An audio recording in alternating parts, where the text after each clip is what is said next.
In northwest Thailand, close to the Burmese border, lies a refugee camp. It harbors an unusual tribe. Stretched necks and shackled limbs define these women as Padang.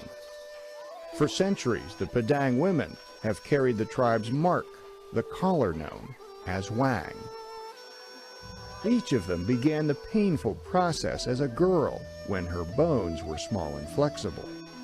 Even on the young, however, the coils chafe. To achieve the stretched neck look of her elders, she'll have to return every few years to have more coils added. The collar continues to hurt, but for Padang girls, pain is a requirement of belonging. The long neck look is actually an illusion. When you wear the rings, it is not your neck that gets longer.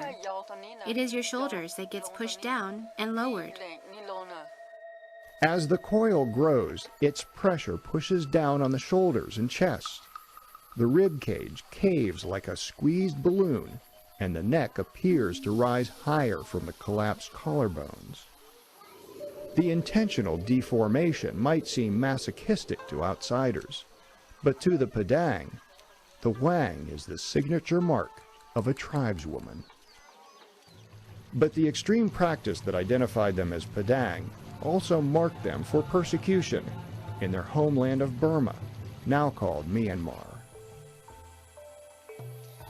In 1962, the military seized control of the country, promising modernization. The new leaders cracked down on tribes deemed primitive, and tribal customs, including the Wang, were outlawed. To maintain their identity and escape civil war, Manang and others fled to the neighboring country of Thailand. Although safe from war, the tribe is now caught between two countries and two worlds. Housed in refugee camps, the Padang have drawn unexpectedly. What was once a persecuted mark of identity is now a profitable way to make a living. Today, Mabang will have the opportunity to find out how she'll look without her brass collar. After 10 years, it's time for the rings to be refitted. It will take close to an hour of pulling at the brass before the rings can be lifted from her shoulders.